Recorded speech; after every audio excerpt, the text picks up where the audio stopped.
She heard it first as a distant shuddering wail, so faint it could have been the wind. But as she walked forward, every instinct in her screamed that this was real, a baby crying somewhere, lost in the night. Emma Harper had lived in this quiet town all her life. She knew every street lamp, every broken fence, every stray cat's meow. But she had never heard anything like this. Her pulse quickened, footsteps echoing off the walls as she followed the sound. What she believed would be a simple act of compassion turned into a discovery that would unravel truth after truth. She thought she was chasing a helpless infant, but what she found changed everything. A hidden secret, buried in plain sight, and the truth would shake an entire community to its core. Before we dive deeper, let us know in the comments where you're watching from. We'd love to hear from you. And don't forget to hit that subscribe button so you never miss any of our upcoming videos. When Emma paused under the flickering streetlight, the cry stilled, but only for a moment. Then, faint again, the wail pulled her onward. She couldn't shake one question. Why was a baby crying alone in the dark? She had no idea who might have left it there, or for how long it had waited helpless, perhaps injured, perhaps desperate. She felt the weight of another question pressing on her mind. Who would abandon an infant in such a place, in a quiet alley masked by shadows? And behind those questions lay something far larger. Was this cry a solitary tragedy? Or part of something hidden, a secret that someone powerful wanted buried? What she would uncover over the next hours would gnaw at the foundations of what her town believed safe and true. But first, she would have to find the baby, and in doing so, stumble into a web of deception. Emma Harper was the kind of woman you might pass in the grocery store and never think twice about. A familiar face in a small American town where everyone seemed to know everyone else, at least on the surface. She was 34, a teacher at the local elementary school, and the kind of person who always put others first, even when her own life had been anything but easy. After her husband left years earlier, Emma had been raising her 2 boys alone, juggling lesson plans by day and part-time shifts at the diner by night just to keep the lights on. Her hands were always tired.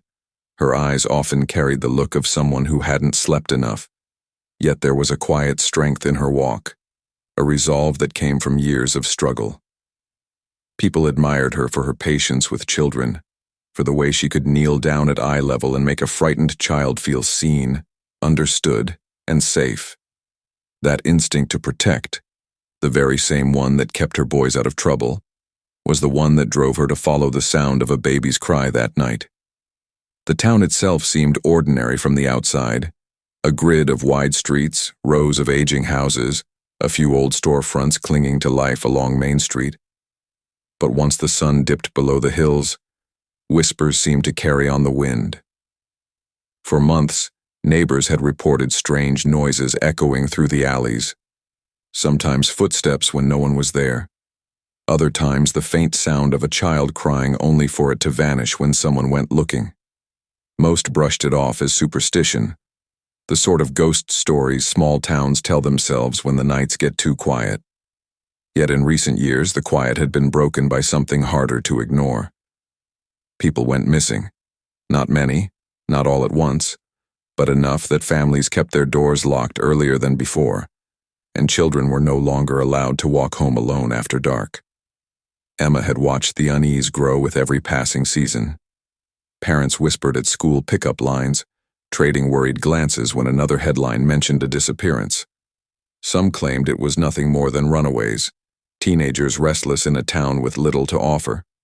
Others swore it was something darker, something coordinated, and that the cries people heard at night were not accidents at all but warnings, signals left behind. No one knew for certain, but everyone had an opinion, and over time, fear became part of the atmosphere, unspoken but always present.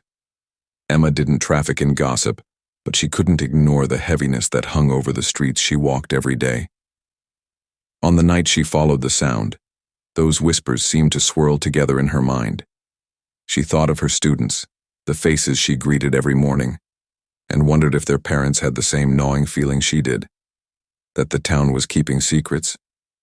She thought of her boys, asleep at home under the watchful eye of a neighbor, and how she'd promised herself she would always protect them no matter the cost.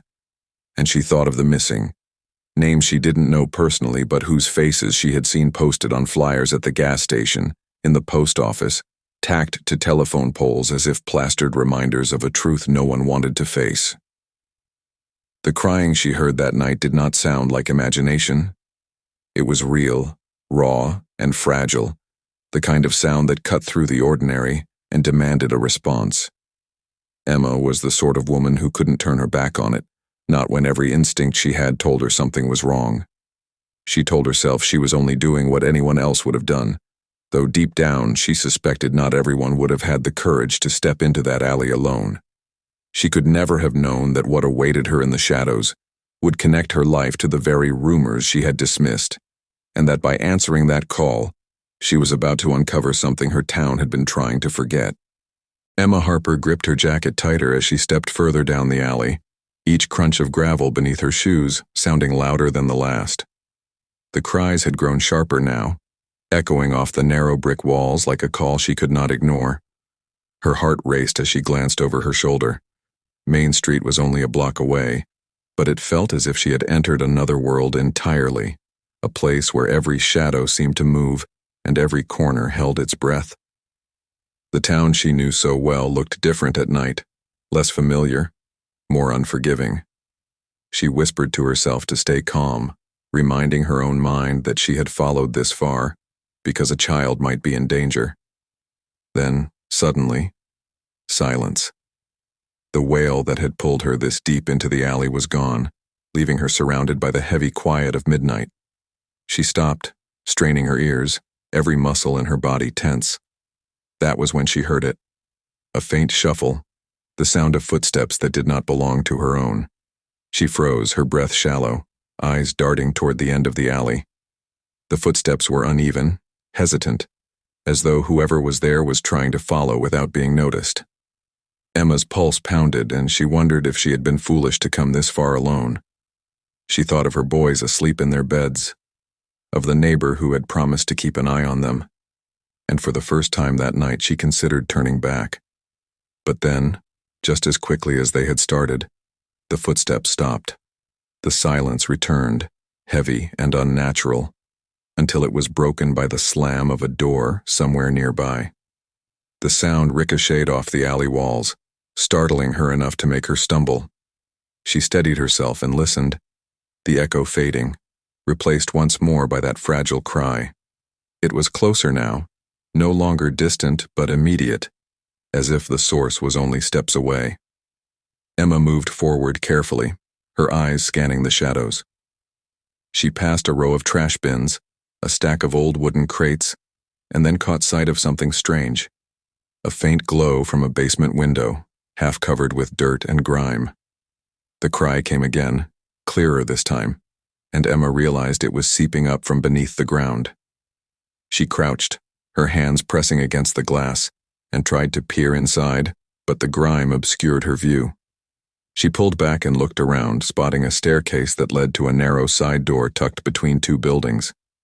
Her breath caught in her throat as she descended the steps, each one creaking with the weight of her decision. She reached the door and tried the handle. It was unlocked. Slowly, carefully, she pushed it open. The air inside was damp and carried the smell of mildew. Emma stepped in, her hand brushing against a cold cement wall as she moved forward, guided by the cries that now seemed louder than ever. The hallway was dim, lit only by a flickering bulb overhead. She followed the sound until it led her to a small room at the end.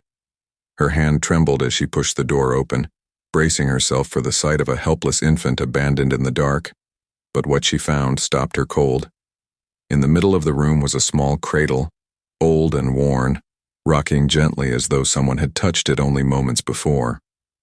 The cries filled the air, but as Emma stepped closer, she realized the cradle was empty. There was no baby. Only a small, battered tape recorder nestled inside, its buttons worn from use, its speaker emitting the pitiful wail of a child in distress. Her breath caught in her throat, the weight of the discovery pressing down on her. This was no accident. Someone had planted it there. Someone had wanted her to hear it. Emma stumbled back, her mind racing with questions. Why would anyone use the sound of a crying baby to lure someone here? Who else had heard it before her? And most frightening of all, was someone watching her at that very moment. Emma's eyes darted around the room, searching the corners, half expecting a figure to emerge from the shadows. The silence felt alive, too deliberate, as if the cries were not just a trick but a test, designed to see who would come looking. Her stomach twisted with dread as she realized she might not be the first person to walk down that alley, and she might not be the last. The truth behind the cries was bigger than a single child left behind. It was a signal, a decoy, the beginning of something she could not yet understand. And as she stood frozen in that cold basement room, Emma Harper knew she had just stepped into the center of a secret her town had been trying to keep hidden for years. Emma Harper stumbled out of the basement that night, her legs weak beneath her as if they could no longer carry the weight of what she had just uncovered. The tape recorder still echoed in her ears, that haunting sound of a crying baby designed to lure anyone compassionate enough to follow. Her hands trembled as she dialed the local police, her voice urgent as she explained what she had seen. Within minutes, 2 patrol cars rolled up, their lights painting the quiet street in flashing red and blue. Officers entered the building, searched the room, and emerged holding the small recorder she had described. To Emma, the discovery was clear evidence that something deliberate and dangerous had been placed there, but the police were divided. One officer scribbled notes quickly, taking her account seriously, while another shook his head and muttered that perhaps she had overreacted to nothing more than a cruel prank. That doubt stung Emma, but it was not new. She knew her town's tendency to dismiss what they didn't want to believe. In the days that followed, word spread quickly, as it always did in small towns. Some neighbors whispered that Emma had imagined the whole ordeal, her nerves stretched thin after years of juggling her job, her children, and her countless responsibilities. Others claimed they had heard strange cries in the night themselves, that Emma had only given voice to what many had secretly feared. Conflicting reports reached the police station, some dismissing her account, others confirming that the cries had echoed across town for weeks. The confusion only deepened suspicion, creating an atmosphere where truth and rumor blurred into one. Emma refused to back down, certain that she had stumbled onto something important, something no one else wanted to face. The investigation turned its attention toward a series of false leads that consumed the following weeks. A neighbor, long considered strange and reclusive, became the focus of gossip after someone claimed to see him carrying a bundle through the alley at night. When questioned, he denied everything, his face worn with frustration at being accused, but doubt lingered all the same. Attention then shifted to an abandoned house on the edge of town, a decaying property where squatters had been rumored to stay. Officers searched its empty rooms and broken floorboards, finding nothing but scraps of clothing and empty bottles, yet stories swirled that it had once been used for meetings best left unspoken. Another thread pointed toward whispers of trafficking, of children moved in and out of towns along the highway that cut through their community, stories that most dismissed as fear-mongering until Emma's discovery made them harder to ignore. The police, under growing pressure, began pulling in suspects for questioning. Emma was asked to sit through multiple interviews, repeating her story until it wore on her nerves, the officers' skeptical looks making her feel as though she were the one under suspicion. One by one, townsfolk were questioned. The quiet neighbor with a criminal record for theft, the young man who had been seen loitering near the alley on several nights. Even a respected shop owner whose deliveries always seemed to pass through town late at night was asked to explain his routes. Each interrogation added new layers of tension, the town watching as familiar faces became suspects in a mystery they all wanted solved but none wanted to claim. Emma attended community meetings where mothers clutched their children closer and fathers demanded answers, the atmosphere thick with fear and doubt. Still nothing concrete emerged. Each lead seemed to dissolve into another, each suspicion circling back to rumor rather than fact.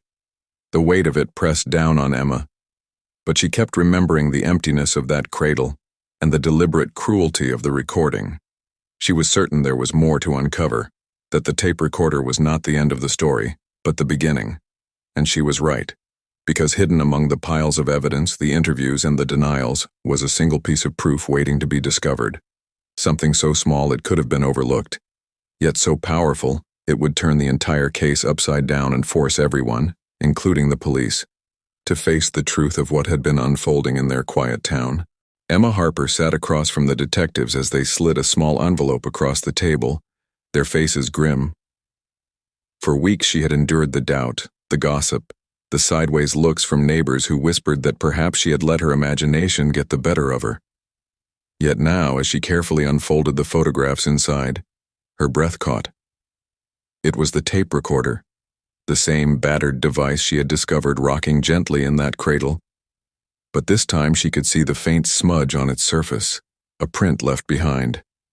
The print matched someone the town trusted, someone Emma herself had once greeted warmly outside the school. The revelation was almost too much to take in. The cries she had heard that night were not random, not a cruel prank left by strangers passing through. They were part of a hidden operation that had been unfolding under everyone's noses, orchestrated by a man who stood in the very heart of their community. The police had long suspected that the missing persons cases might be linked, though no one dared voice it openly. Emma's discovery gave them reason to look closer, and what they found was chilling. Records emerged showing that the respected shop owner, a man whose smiling face had adorned local charity drives and town parades, had been moving more than merchandise on his late-night routes. Tucked between ordinary deliveries were packages that hinted at something much darker. Witnesses came forward, emboldened by Emma's persistence, claiming they had seen children escorted into vans near his property, their faces frightened, their voices silenced before anyone could ask questions. The crying baby sounds were not accidents, not hallucinations carried on the night air. They were traps, recordings played deliberately to lure people into abandoned spaces, testing who might come, who might be vulnerable enough to be drawn in. Court documents later revealed the breadth of what had been happening.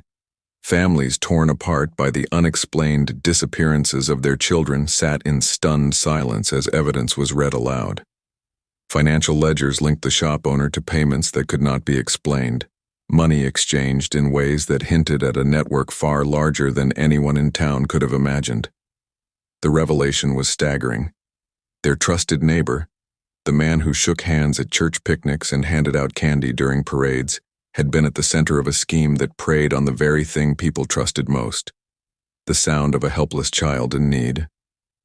Emma felt betrayed in a way she could scarcely put into words.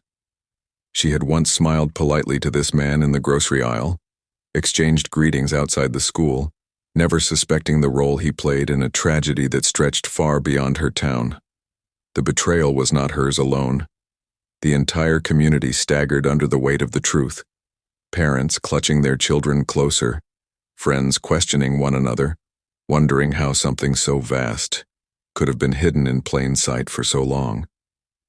Newspapers carried the story across the state, headlines screaming of the operation uncovered by a single woman's persistence. News anchors described the cries in the night that had haunted so many, now exposed as deliberate tools in a network of manipulation and cruelty. The trial that followed was both a relief and a wound. In the courtroom, Emma sat among other families, her hands clasped tightly in her lap, listening as prosecutors laid out the details. Every fact was a knife that cut away at the trust she had once held for her community. The man who had been called generous, who had donated to local causes, who had been considered a pillar of the town, sat at the defense table, his face a mask of defiance. When the verdict was read, the silence that followed was heavier than the gavel strike. Some cried in relief, others in anger, knowing that while justice had been served in name, the scars left behind could not be so easily healed. For Emma, the revelation confirmed what she had felt that night in the alley, that the cries had been a summons, not for a baby in need, but for the truth itself. And though the answers she uncovered shook her faith in the people around her, they also gave her something unshakable, the knowledge that listening, even when others doubted, could reveal what others wished to keep hidden. But even as the trial concluded, whispers lingered, hints that the operation extended further than what the court had proven. One piece of evidence discovered late and quietly tucked away suggested that Emma's story was not yet finished, and that the betrayal she and her town had endured was only part of something larger. Emma Harper thought the trial's conclusion would bring peace, that the verdict against the shop owner would close the chapter on the horrors she had stumbled into that night. For weeks she had lived with the weight of suspicion, endured the sideways glances of those who doubted her, and finally stood vindicated as the truth came crashing into the open. Yet just when she believed the town could begin to heal, the final twist of her story arrived, and it struck her more deeply than anything before. A package appeared on her doorstep one morning, small and unmarked, wrapped in plain brown paper. She carried it into her kitchen, her hands unsteady, and as she opened it, her breath froze. Inside was another tape recorder, nearly identical to the one she had found in that basement room. She pressed play, and there it was again, the cry of a baby, only this time the wail faded into something more chilling, her own name spoken in a whisper. The message was unmistakable. Emma Harper was no longer just a witness. She had become a target. The police scrambled to reassure her, insisting that the main suspect was in custody and that she was safe. But Emma could not shake the sense that the operation ran deeper than anyone had admitted. Her discovery had shone a light on one man, but shadows still lingered, stretching further than the courtroom's reach.